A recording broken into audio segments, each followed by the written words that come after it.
सही बुखारी में है कि अहले बैत के चैप्टर में है, हज़रत अबू बकर सिद्दीक़ रज़ी अल्लाह ताला अन्हु कहते हैं कि रसूलुल्लाह सल्लल्लाहु अलैहि वसल्लम के कुर्ब को, यानी मोहब्बत को, साथ को उनके अहले बैत के कुर्ब में तलाश करो। हज़रत अबू बकर सिद्दीक़ रज़ी अल्लाह ताला अन्हु को मोहम्मद रसूलुल्लाह सल्लल्लाहु अलैहि वसल्लम से निस्बत वाली हर चीज़ से मोहब्बत थी, उनसियत थी, चाहे वो अहले बैत हों, चाहे वो नबी करीम सल्लल्लाहु अलैहि वसल्लम के अज़ीज़ रिश्तेदार हों। वो बहुत ज़्यादा शिद्दत से अहले बैत से, नबी करीम सल्लल्लाहु अलैहि वसल्लम के घर वालों से मोहब्बत किया करते थे, अक़ीदत रखा करते थे, एहतराम किया करते थे। सुलह हुदैबिया के मौका पर जब हज़रत उमर फ़ारूक रज़ी अल्लाह ताला अन्हु ने फरमाया, ये सुलह हुदैबिया वाला भी एक लेक्चर जो है इंशाल्लाह जल्दी अपलोड हो जाएगा। ये बहुत ज़बरदस्त और रिक्कत अंगेज़ और ईमान अफरोज़ ये एक वाक़या है और ये तमाम उम्मत मुस्लिमा को जानना बेहद ज़रूरी है। तो हज़रत उमर फ़ारूक रज़ी अल्लाह ताला अन्हु ने फरमाया कि या रसूलल्लाह सल्लल्लाहु अलैहि वसल्लम, क्या हम हक़ पर नहीं हैं जो हम दब कर सुलह कर रहे हैं? तो नबी करीम सल्लल्लाहु अलैहि वसल्लम ने फरमाया, मैं अल्लाह का पैगम्बर हूँ, मैं बेहतर जानता हूँ।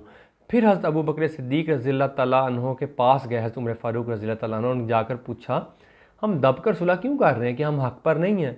तो हज़रत अबू बकर सिद्दीक़ रज़ी अल्लाह ताला अन्हु ने फरमाया कि ऐ उमर, वो अल्लाह के पैगम्बर हैं और वो बेहतर जानते हैं, और मैं अल्लाह और उसके रसूल का फ़ैसला मुसलमानों के हक़ में सबसे बेहतर समझता हूँ। और फिर वही हुआ कि अल्लाह और रसूल सल्लल्लाहु अलैहि वसल्लम का फ़ैसला मुसलमानों के हक़ में आया। लेकिन हज़रत अबू बकर सिद्दीक़ रज़ी अल्लाह ताला अन्हु के ईमान का ये लेवल था, वो सोचते ही नहीं होते थे।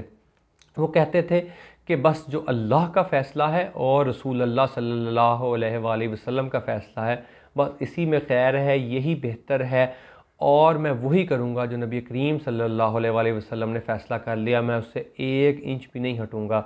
उनको उनका ईमान इतना ज़्यादा मज़बूत था।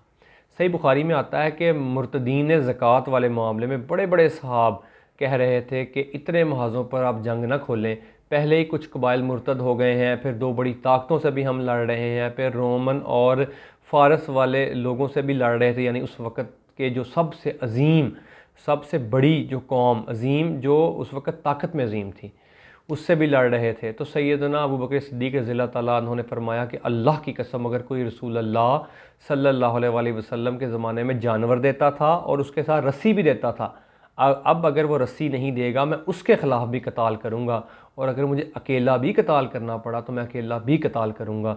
जिस तरह नमाज अल्लाह का हक़ है, इसी तरह ज़कात भी अल्लाह का हक़ है। जो नमाज और ज़कात में फ़र्क करेगा, मैं उसके ख़िलाफ़ क़िताल करूँगा। तो हज़रत उमर फ़ारूक रज़ी अल्लाह ताला अन्हु फरमाते हैं कि अल्लाह ने अबू बकर का सीना खोल दिया था, और अबू बकर की बातें सुनकर हमारा सीना भी खुल गया था, रज़ी अल्लाहु अन्हुम। ये था ईमान का लेवल हज़रत अबू बकर सिद्दीक़ रज़ी अल्लाह ताला अन्हु का, और मोहब्बत का लेवल हज़रत अबू बकर सिद्दीक़ रज़ी अल्लाह ताला अन्हु का नबी करीम सल्लल्लाहु अलैहि वसल्लम के साथ। सही बुखारी में आता है कि लश्कर उसामा के वक़्त ये एतराज़ हुआ कि उसामा भी उम्र में छोटे हैं, यानी 16 साल के थे, और सब बड़े बड़े और सीनियर सहाबा इनके नीचे हैं। लेकिन नबी करीम सल्लल्लाहु अलैहि वसल्लम जब दुनिया से पर्दा फरमा रहे थे, तो उन्होंने पर्दा फरमाते हुए ये नसीहत की थी कि लश्कर उसामा भेजना है, क्योंकि ज़ैद इब्ने हारसा उनके वालिद जो ग़ज़वा मोता में शहीद हो गए थे, तो उनको रोमन के ख़िलाफ़ भेजना था, और नबी करीम सल्लल्लाहु अलैहि वसल्लम की वसीयत थी कि उसामा को लश्कर दे के भेजना है। तो अब साहब नबी करीम सल्लल्लाहु अलैहि वसल्लम के मशवरे को हज़रत अबू बकर सिद्दीक़ रज़ी अल्लाह ताला अन्हु से ये कह रहे थे कि अब आपने फ़ैसला करना है, अब आप खलीफा हैं, तो आप उसामा को अमीर ना बनाएं, बदल दें लश्कर का। तो हज़रत अबू बकर सिद्दीक़ रज़ी अल्लाह ताला अन्हु के ईमान का लेवल देखें, उन्होंने कहा कि मैं उस उसामा को, उसको जिसको नबी करीम सल्लल्लाहु अलैहि वसल्लम ने अमीर मुकर्रर किया, उसको तब्दील कर दूँ, ये कभी भी नहीं होगा। यह थी मोहब्बत हज़रत मोहम्मद मुस्तफ़ा सल्लल्लाहु अलैहि वसल्लम से हज़रत अबू बकर सिद्दीक़ की। सही बुखारी में आता है कि जब कुरान जमा करने का वक़्त आया, तो इसहाब को उन्होंने साफ साफ बोल दिया, मैं वो काम करूँगा ही नहीं जो नबी करीम सल्लल्लाहु अलैहि वसल्लम ने नहीं किया। फिर असहाब के साथ मीटिंग हुई, दलाइल रखे गए, फिर आप राज़ी हुए। यानी कि कोई भी काम अबू बकर सिद्दीक़ रज़ी अल्लाह ताला अन्हु करने लगते, तो सबसे पहला जवाब देते कि मैं ये करूँगा ही नहीं, ये तो हो ही नहीं सकता, ऐसा कभी भी नहीं होगा, मैं ऐसा बिल्कुल भी नहीं करूँगा। यानी कि जो काम नबी करीम सल्लल्लाहु अलैहि वसल्लम नहीं किया करते थे, मैं बिल्कुल भी नहीं करूँगा। नबी करीम सल्लल्लाहु अलैहि वसल्लम से हद दर्जा मोहब्बत और अकीदत रखते थे हज़रत अबू बकर सिद्दीक़। तो सही बुखारी और मुस्लिम में आता है कि नबी करीम सल्लल्लाहु अलैहि वसल्लम पर्दा फरमाने के कुछ अर्सा पहले अम्मा आयशा को फरमाते हैं कि अबू बकर को बोलो मेरी जगह नमाज़ पढ़ाए। तो अम्मा आयशा फरमाती हैं कि मेरे वालिद दिल के बहुत नरम और कमज़ोर हैं, रकीकुल कल्ब हैं, और इस मामले में वो ये बर्दाश्त नहीं कर पाएंगे कि वो आपकी जगह पर खड़े होकर नमाज़ पढ़ाएँ।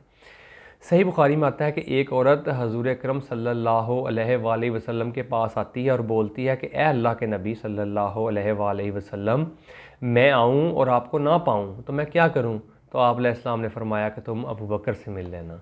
सही बुखारी और मुस्लिम में हदीस है कि नबी करीम सल्लल्लाहु अलैहि वसल्लम एक बाग में बैठे हुए थे, तो दस्तक होती है, तो आप हज़रत अबू सईद खज़री रज़ी अल्लाह ताला अन्हो को कहते हैं कि जो बाहर आने वाला है उसको जन्नत की बिशारत दे दो। वो जैसे ही पर्दा पीछे करते हैं तो हज़रत अबू बकर सिद्दीक़ रज़ी अल्लाह ताला अन्हु आते हैं, वो फरमाते हैं कि नबी करीम सल्लल्लाहु अलैहि वसल्लम ने आपको जन्नत की बिशारत दी। वो नारा तकबीर बुलंद करते हैं कि अल्लाहु अकबर कबीरा, और उसके बाद नबी करीम सल्लल्लाहु अलैहि वसल्लम कुएँ की एक मंडेर पे बैठे हुए होते हैं, ऐसे टांगे नीचे करके, तो उनके दाएं साइड पे हज़रत अबू बकर सिद्दीक़ बैठ जाते हैं। उसके बाद फिर दस्तक होती है तो हज़रत मोहम्मद मुस्तफ़ा सल्लल्लाहु अलैहि वसल्लम फरमाते हैं कि अब भी जो आया है उसको भी जन्नत की बिशारत दे दो। तो हज़रत अबू सईद खज़री रज़ी अल्लाह ताला अन्हो कहते हैं कि मैं बाहर जाता हूँ तो हज़रत उमर फ़ारूक रज़ी अल्लाह ताला अन्हो आते हैं, मैं उनको भी नबी करीम सल्लल्लाहु अलैहि वसल्लम की तरफ से जन्नत की बिशारत देता हूँ। वो भी नारा तकबीर बुलंद करते हैं कि अल्लाहु अकबर कबीरा, और नबी करीम सल्लल्लाहु अलैहि वसल्लम की बाईं जानिब लेफ़्ट साइड पर आकर उसी कुएँ पर बैठ जाते हैं।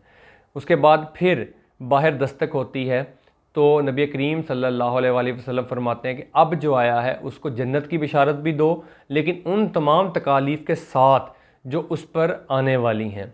तो हज़रत अबू सईद खज़री फरमाते हैं कि मैं गया तो हज़रत उस्मान गनी रज़ी अल्लाह ताला अन्हु थे, मैंने उनको ये सारी बात बताई तो उन्होंने कहा कि मैं अल्लाह की पनाह में आता हूँ उन तमाम शर से, और फिर वो नारा तकबीर बुलंद करके आगे आ जाते हैं।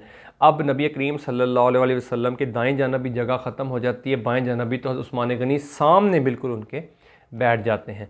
तो हज़रत अबू सईद खज़री रज़ी अल्लाह ताला अन्हु कहते हैं कि मैंने यहाँ से फिर ये गुमान किया कि जब इस दुनिया से सारे पर्दा फरमाएंगे तो नबी करीम सल्लल्लाहु अलैहि वसल्लम की दाईं जानिब हज़रत अबू बकर सिद्दीक़ होंगे, बाईं जानिब हज़रत उमर फ़ारूक होंगे, और सामने हज़रत उस्मान गनी होंगे। और आज भी अगर हम देखें तो रोज़ा रसूल सल्लल्लाहु अलैहि वसल्लम में दाएं जानिब और बाएं जानिब उसी तरह से उस कुएँ की मुंडेर पे जिस तरह बैठे हुए थे उसी तरह से नबी करीम सल्लल्लाहु अलैहि वसल्लम के असहाब साइड पर हैं, और बिल्कुल सामने अगर जन्नतुल बकी में हम बिल्कुल सीट पर देखें तो हज़रत उस्मान गनी रज़ी अल्लाह ताला अन्हु की कब्र है, और अगर हम वहाँ कब्र पर जाकर बिल्कुल हम रोज़ा रसूल सल्लल्लाहु अलैहि वसल्लम की तरफ देखें तो बिल्कुल एग्जैक्ट बिल्कुल सीट के ऊपर है। तो ये वो थी बरक़ात नबी करीम सल्लल्लाहु अलैहि वसल्लम की जो ज़ुबान मुबारक से निकलता था वो पूरा होता था। तो ये थे वो बहुत ज़्यादा रिकत अंगेज़ और बहुत ज़्यादा फ़ज़ाइल हज़रत अबू बकर सिद्दीक़ रज़ी अल्लाह ताला अन्हु के, जो वो नबी करीम सल्लल्लाहु अलैहि वसल्लम से बहुत ज़्यादा मोहब्बत और अक़ीदत रखते थे। वो अहले बैत से बहुत मोहब्बत और अक़ीदत रखते थे, और हर मामले में अहले बैत को और नबी करीम सल्लल्लाहु अलैहि वसल्लम को आगे आगे रखा करते थे। अहले बैत का मर्तबा और फ़जीलत तमाम असहाब से इसलिए भी ज़्यादा है कि नबी करीम सल्लल्लाहु अलैहि वसल्लम ने फ़रमाया कि फ़ातिमा मेरे जिगर का टुकड़ा है, जिसने फ़ातिमा को तकलीफ़ दी उसने मुझे तकलीफ़ दी। फिर नबी करीम सल्लल्लाहु अलैहि वसल्लम ने फ़रमाया कि जो शख्स अली से बुग़्ज़ रखेगा वो मुनाफ़िक होगा, वो काफ़र होगा, और जो अली से मोहब्बत करेगा वो मोमिन होगा। यानी कि हज़रत अली से मोहब्बत और बुग़्ज़ के दरमियान बाउंड्री इस्लाम की है। फिर नबी करीम सल्लल्लाहु अलैहि वसल्लम ने फ़रमाया कि हसन हुसैन मेरे बच्चे हैं, मेरे फूल हैं, और जन्नती नौजवानों के सरदार भी हैं। तो अहले बैत का एक बहुत अलग मकाम है जो तमाम असहाब से ऊपर है। और अगर हम असहाब में देखें तो हज़रत अबू बकर सिद्दीक़ सबसे ऊपर, फिर उमर फ़ारूक, उनके बाद फिर हज़रत उस्मान गनी, उनके बाद इसके बाद साहब आपस में तफरीक ही नहीं किया करते थे। तो इंशाल्लाह हम नेक्स्ट लेक्चर हज़रत उमर फ़ारूक रज़ी अल्लाह ताला अन्हु की शान में हम अपलोड करेंगे, जब हज़रत अबू बकर सिद्दीक़ रज़ी अल्लाह ताला अन्हु की शान में हम तीनों लेक्चर अपलोड कर चुके होंगे। उम्मीद है आज का लेक्चर हमें समझ आया होगा। इंशाल्लाह इस वीडियो से हम बहुत सी बरक़ात हासिल करेंगे, और अगर कोई बात होगी हम कमेंट बॉक्स में डिस्कस कर लेंगे। अस्सलाम वालेकुम।